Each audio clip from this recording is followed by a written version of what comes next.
from Durham Tech, Ms. Gould and Ms. Cluck. I'm the shrimp. I'll need to move this microphone down. I'll talk to you about not just Durham Tech, but the community colleges. Some information will be a little bit more specific to Durham Tech, but in the larger scheme of things, the majority of all 58 community colleges have similar admissions process, tuition. We have a number of very different kinds of certificate options, but transfer issues are fairly similar. So keep that in mind as I represent not just Durham Tech, but the community college system here in North Carolina.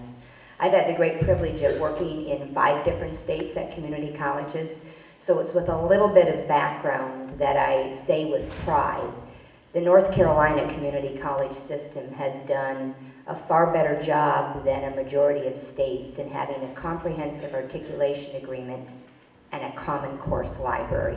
That's huge, folks. And it was a lot of work through the late 1990s through 2000, where all 16 state-funded universities and the community college system agreed and had a common course library, so that if you took a class at Alamance Community College and it's English 111, it has the same transfer credit and is viewed the same as that English 111 that you would take at Wake Tech or Durham Tech or Central Carolina Community College or Central Piedmont Community College. That was about 10 years worth of work. The other huge thing about that is it's recognized at all 16 state-funded universities, and we have a comprehensive articulation agreement that allows for much easier transferability.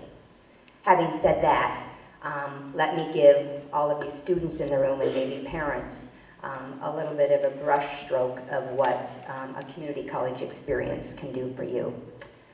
And one of the things that I say to prospective students is we have a population that could go nowhere without some assistance from us, to students who could go anywhere and choose to come to us. So it's a very, very diverse population that we serve.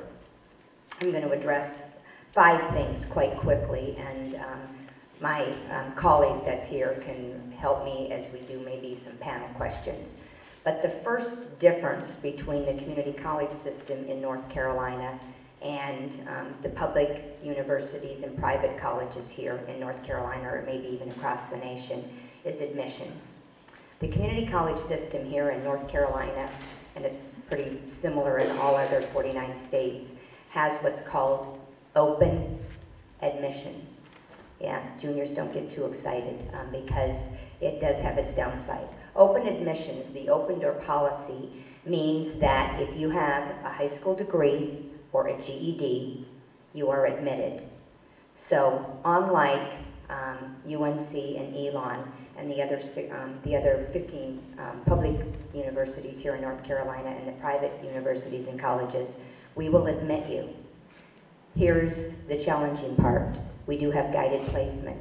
So you may spend some time doing a review, so it still matters that you work hard during the last half of this year and during your senior year. Most of the community colleges will do a placement test. Some of that is under revision right now. If you've taken ACT or SATs, we will take a look at that to place you into college level classes. But if your SAT or your ACT scores are not at that benchmark of around 500 for an SAT and 18 to 20 on ACT in the areas that are measured, you would need to do a review. And what is challenging about that is when you were in high school, you did not have to pay for that. Carborough High School is a public high school, and your education is free as long as you attend.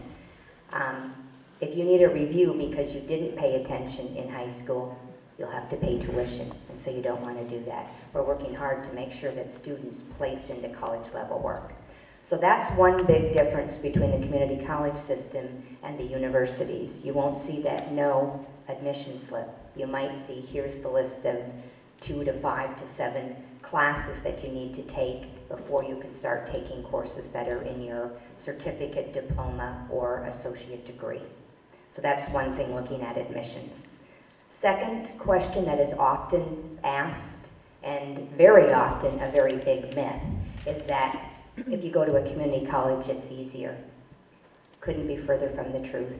The rigor is just as intense at a community college at Durham Tech and Alamance Wake Tech as what you're going to find at the universities. Sometimes classes have more hands-on. For instance, our automotive program, our dental tech, nursing, occupational therapy assistant, but the rigor is definitely there. Even in our transfer program, as we have students that transfer to senior institutions, by and large, they do as well at that senior institution as they've done at Durham Tech, and that's because if you get an A in that English 111 class at Durham Tech, it means you would get an A in that similar class at one of the senior institutions. So oftentimes it's a myth that you won't have to work as hard if you're at a community college. A third thing I would address is we always get students asking questions about, well, will this transfer? If I'm here for a year, a semester, get the associate degree, will these classes transfer to a senior institution for me to get a bachelor's degree? My response back is, it depends. If it's a college transfer class that's part of the Comprehensive Articulation Agreement, yes, at least here in the state of North Carolina to all 16 public universities. Elon will probably take a look at it, but that would be a question when it's a private institution that they would have to answer. So transfer is an issue. A lot of our associative applied science curriculum, our diplomas and certificates are not intended to be transferable. So you want to ask those questions, not just of Durham Tech, but if you were to attend any community college. But we very frequently get asked transfer questions. So you've heard both from Elon and UNC information about the cost of attendance, the importance of filling out federal financial aid.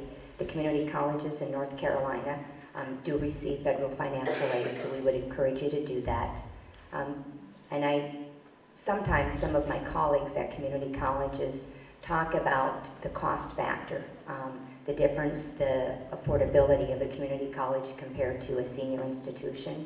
And you're going to see that. Roughly for this last academic year, 2012-13, you can be looking at about $1,000 per semester for 12 credit hours, which is considered a full-time load. About $1,125 for 15 credit hours. To get a certificate, whether it were to be in office systems, a bookkeeping certificate, or a certificate in the automotive program, usually a certificate is 15 to about 18 credits, and again, you're looking at about $1,200 to $1,500 for that certificate. Right now, it's $69 a credit hour.